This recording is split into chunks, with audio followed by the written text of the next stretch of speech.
There are only 4 styles of parenting.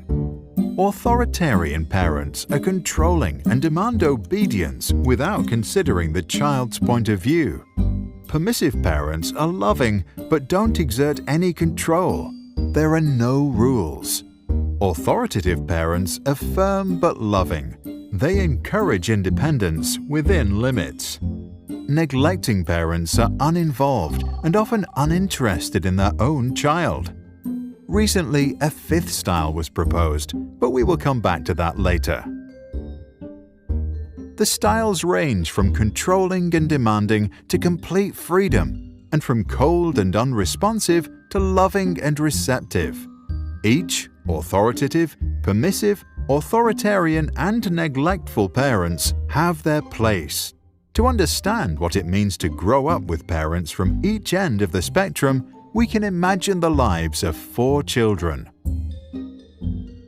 Sarah's parents are authoritarian. They love their girl, but they believe that strict rules are important to make Sarah become well-behaved and fit into society.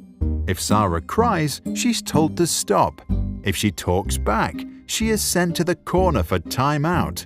If she forgets to take care of her chores around the house, she is not allowed to play with her toys. Sarah learns that suppressing her emotions and following her duties is the way to get through the day. To get the love of her parents and to avoid making them upset, she becomes obedient. However, because Sarah was never allowed to decide for herself or follow her intrinsic interests, as an adult, she doesn't know what she really wants. She begins living a life that seems perfect to her parents and society, but might leave her unhappy on the inside. Permissive parents, like those of Peter, enjoy their little boy so much that they believe they should fulfill all his wishes, give him full freedom, and never say no. Peter enjoys full control over his parents and gets whatever he wants. If he doesn't want to walk, he'll be carried. If he wants ice cream he gets.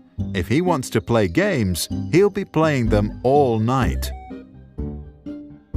Peter grows up completely without borders and does whatever he thinks is right. He never coped with conflict, and he did not learn to control his emotions. The fact that he always got what he wanted made him a bad loser. As he grows older, he often acts inconsiderate and doesn't know his limits. Arthur's authoritative parents respect their child's needs, but believe that kids need freedom within certain limits. Arthur can freely play, but when he's done, he needs to help tidy up. He is allowed to eat ice cream, but only on Sundays. Screen time is limited to 30 minutes a day. There may be conflict, but the parents listen to what Arthur has to say and then lay down the rules. Arthur learns that some things are difficult, but his parents give him all the support he needs to get through it. He develops the strength to endure hardships and to continue following his interests and passions. In class, he bravely expresses his own opinions in an appropriate manner. During breaks, he can show his emotions and act freely. As an adult, he agrees to rules only after they have been discussed and he feels like he understands them. Neglectful parents are usually not present in their children's life. Nora often feels completely alone in the world. She experiences full freedom to do anything she wants to and has plenty of imagination, but she never receives any feedback or even attention. Nora realizes that it doesn't matter what she does because no one cares anyway. The lack of attention leads to a lack of trust in herself and others. She becomes insecurely attached, unable to form healthy relationships, and develops a negative image of herself. To stop feeling unworthy of love, she tries not to feel anything at all. In recent years, over-involved parents who are present in every aspect of their child's life are often referred to as the 5th style. These parents are also known as snowplows, removing obstacles out of their kids' path. or helicopter parents who hover about and micromanage every aspect of their child's life.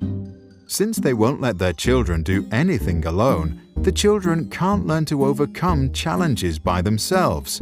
Research infers that these children don't like to solve difficult problems, lack perseverance, and may even procrastinate in protest when something requires a lot of effort.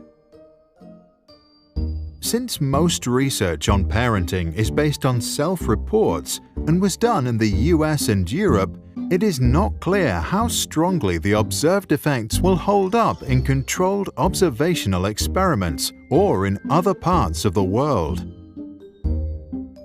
The 4 parenting styles were first introduced by psychologist Diana Baumrind. For good parenting, she advised balance of demandingness and responsiveness. Add to that the wise words of Maria Montessori to never help a child with a task at which he feels he can succeed, and parents should do pretty well. What do you think? Should parents resort to a specific style, or should they decide what's best to do in a given situation, as long as they don't neglect or abuse their child? To download this video without background music and learn more about the topic, visit SproutSchools.com. For a free masterclass on attachment parenting, see the link in the description below.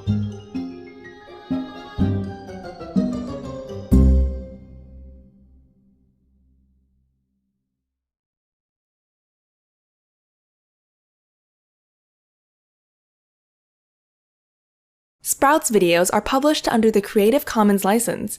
That means our videos are free and anyone can download, edit, and play them for personal use.